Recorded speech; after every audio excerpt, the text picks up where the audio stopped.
ऐसा क्यों हो रहा है? क्योंकि हम इन महापुरुषों की वाणियों का श्रवण नहीं करते।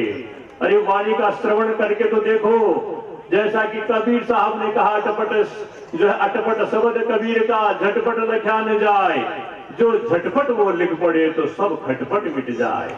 अटपटे हैं संत वचन, झटपट समझ में नहीं आने वाले, और जो झटपट समझ गया उसके जीवन की सब खटपट मिट गई। यदि हमें त्रिविध तापों से मुक्त कर सकती है तो ये महापुरुषों की वाणी कर सकती है, अन्यथा कोई संसार में मुक्त करने वाली कोई और वस्तु नहीं है। हमने धन जोड़ लिया तो अशांति के सिवाय कोई बात नहीं है। हमने धन संपदा जमीन जायदाद जोड़ ली है तो केवल अशांति के अलावा कोई बात नहीं है।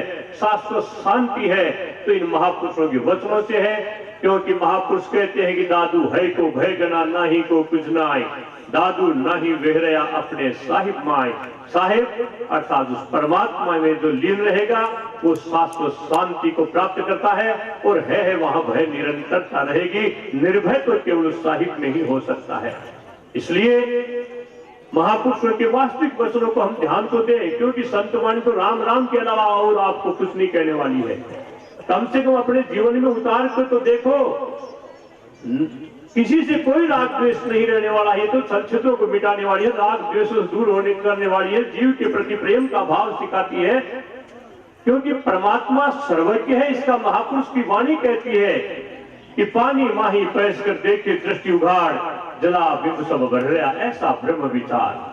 मरीचिका समान शुभ्र और लक्ष्य जानिए, जला मिलम समस्त विश्व तेज में बखानिए, समुद्र मध्य डूब के उघाड़ देखिए, दसों दिशा जलामय प्रत्यक्ष ध्यान दीजिए। जो दर्पण माही जो है मुख देखिए, पानी में प्रतिबिंब, ऐसे आत्मराम है दादू सब ही संग। इसलिए हम अधिक क्या कहेंगे, क्योंकि भगवान के नाम के अलावा और कुछ है भी नहीं हमारे पास तो। और ये जो जो पीवे राम रस क्यों बढ़े प्यास, ऐसा कोई एक है बिरला दादू दास। कम से कम उस परमात्मा के नाम को लेकर के तो देखो, क्योंकि दादू सब सी स्वर्ग, दादू सब सुख स्वर्ग बयाल के तोल तराजू बाय, हरि सुख एक पलक